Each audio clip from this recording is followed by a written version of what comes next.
I think Keon is going to be huge for the Bills, and the reason I think that he's definitely shown the flashes where he can be, but I think the weight of McDermott being lifted now from this situation, I don't think we even understand how much that weight was and how many different places it existed on this team.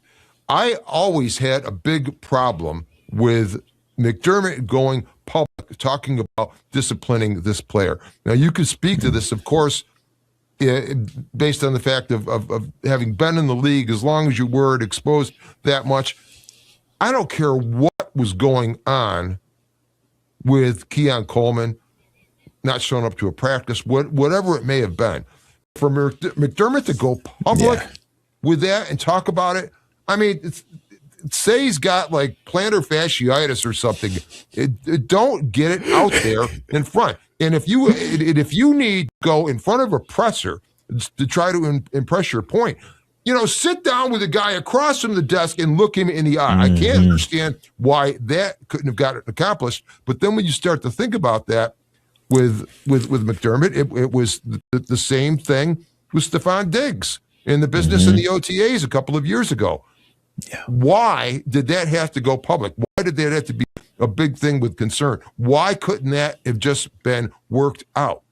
And then there's more to it, because we recall when he first got here, Marcel Darius. It was the same thing. Shout out to Marcel. Oh man, shout out to the homie. Yes. And it was the same thing. The same thing with him. There's this thought that McDermott was so great, and that's why the Bills got to where they were, and now they don't have him, and now they're going to fall. I think he was holding them back. I think he's holding them back.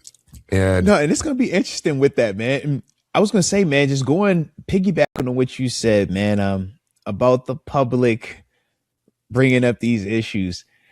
I'm with you, because as a player, you want to have that conversation in confidentiality. You want to have that conversation between me and the person that I have the grievance with, or me and the person that feels I haven't lived up or haven't held my, end of the bargain.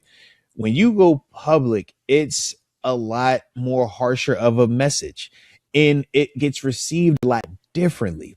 You pull Diggs into that office, you pull Keon out of that office, and I don't know if McDermott did, right? Because he could have done that and it still kept happening. And he feels like, man, now I have to go public as my response. But I still would agree with you. There is a way to go about it publicly without making it this. Because once you confirm that, this is a disciplinary issue, everything about Keon from the time that was said has focused on Keon discipline, maturity. Is he showing up? What's going on? Versus, man, all right, he's a young player, man, just trying to get right. He's a young player trying to, get his footing in this league. It's a very tough league to get in. We talk about how quickly dudes get out this league, right? 2.5 to 3 years. So, it's complex, regardless of where you're drafted, regardless of where you come into this thing. But when you publicly, put the indictment out there, it's like, man, you essentially undercut the grace that player could be receiving. You undercut, the public support that he should be receiving as well. But that's the thing that comes with leadership, right? Yes. Because for some leaders, they believe that, hey, man, if you don't do it the way that I want, I publicly can chastise you, and you should figure it out. If you don't want this pressure, do it right. And it's like, okay, some players respond well to that. But then you see where others don't. And I don't know about you, Steve, but from my perspective, it's like, man, receivers specifically don't take too kind to you publicly calling about you, publicly trying to take their manhood in a sense. It's like, nah, man, the receivers, they're not divas, but they're diva-ish. They got a little bit of that in them.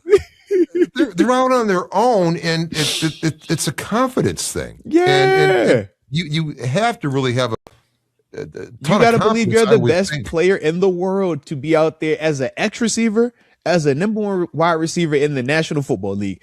You have to feel like you are the baddest man on the planet. It's like, that's the life that they live out there, man.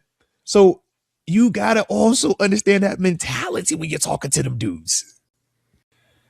Absolutely, and we shouldn't have been surprised with the Keon Coleman business not being handled correctly because we saw how the Stephon Diggs business was handled Yeah. in the OTAs in that last season he was here, and that should never have been the case.